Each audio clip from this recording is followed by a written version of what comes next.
With the 49th pick in the 2023 NBA Draft, the Cleveland Cavaliers select Emoni Bates. This is State of Michigan versus Emoni Bates, 22F11396. You may proceed when you're ready, Mr. Haney. Your appearances are... Will Emoni Bates succeed even though he is in the red? He is known as the next NBA sensation, but then things changed when he was out of the high school. Emoni Bates, once touted as basketball's golden boy, now stands at the edge of uncertainty as the NBA draft approaches. Emoni Bates competed in high school with the promise of greatness, whispers of superstardom following his every move on the court. But as the NBA draft looms closer, his journey has taken a surprising turn.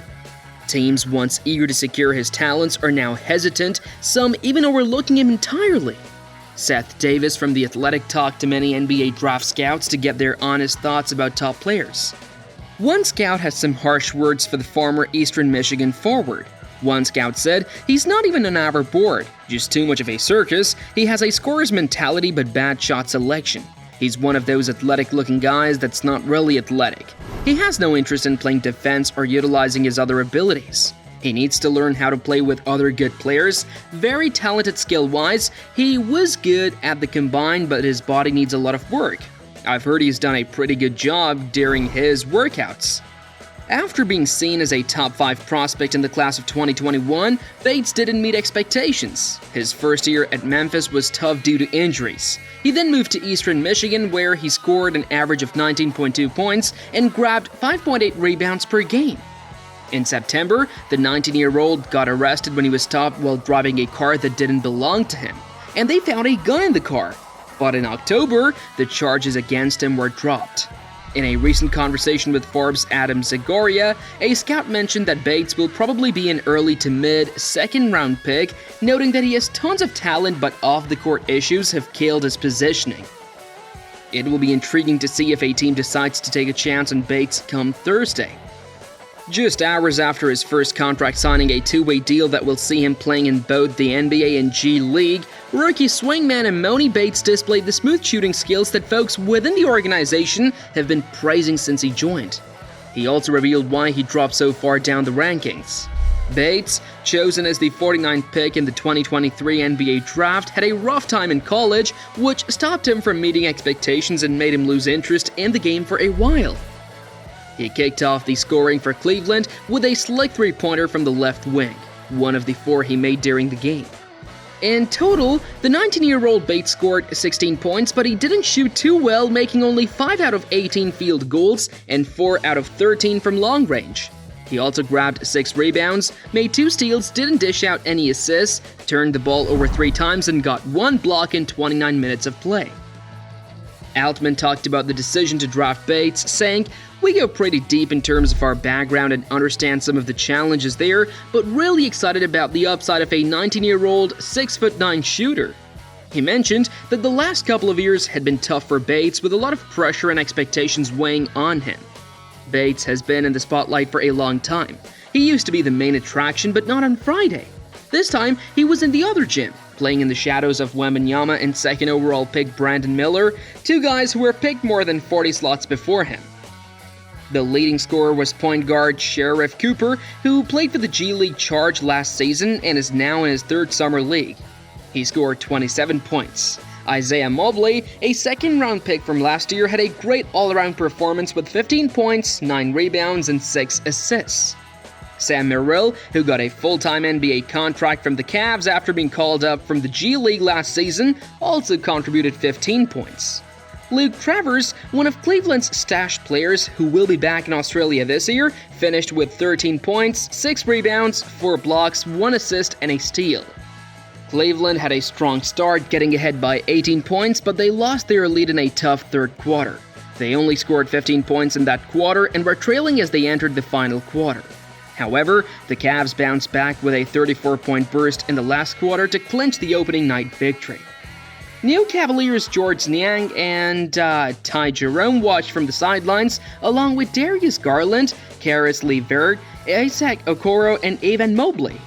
At just 15 years old, 24/7 Sports speculated that he might be the best high school prospect since LeBron James. The next year, Bates made history by becoming the first high school sophomore ever to win the Boys Gatorade National Player of the Year award. For his junior year, Bates was transferred to a prep school that his father set up. Then, he decided not to finish his senior year of high school and instead played at Memphis. There, he became the youngest player in college basketball for the 2021-22 season. After facing difficulties on the court and dealing with a back injury, Bates decided to transfer to Eastern Michigan. However, he encountered more trouble when he got suspended after an arrest during the offseason. He faced 2 felony charges, including carrying a concealed weapon, but those charges were eventually dropped. He ended up with 18 months of probation due to a misdemeanor gun charge. What Seth Davis from The Athletic recently heard about one NBA scout, he's not even on our board. Just too much of a circus. He has a scorer's mentality but bad shot selection.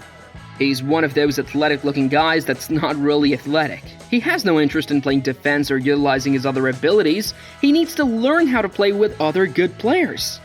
When he played for Eastern Michigan, Bates had some really strong games. But there are still a few things holding him back, like his physical measurements being not as impressive as expected.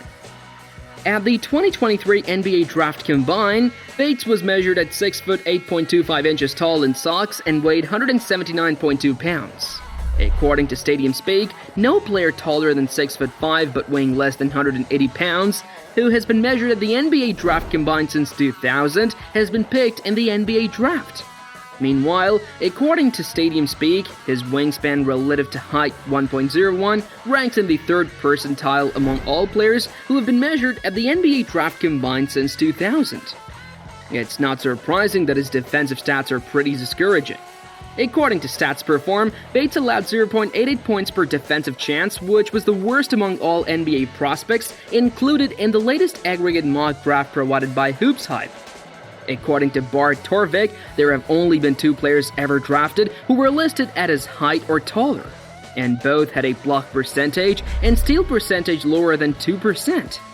Bates doesn't meet either of these thresholds. Last season, according to Stats Perform, a whopping 1.14 points per pick were allowed by him when defending the screener in pick-and-roll actions. That was the worst among top prospects, with at least 40 opportunities tracked. Last season, Bates averaged 19.2 points and 5.8 rebounds per game. Some teams might find his mix of height and shooting appealing. However, according to Stats Perform, he was just 21 for 64. That is 32.8% on uncontested jumpers, which was among the worst among top prospects. He was also just 59 for 155. That is 38% when shooting catch-and-shoot jumpers, which also ranked near the worst among top prospects. For Bates to succeed in the NBA long-term, he'll need to make significant changes to his playing style. Is that possible? Maybe. Is it likely? Probably not. Share your views with us in the comments below. Also, don't forget to hit the like and subscribe buttons. Until next time, see you all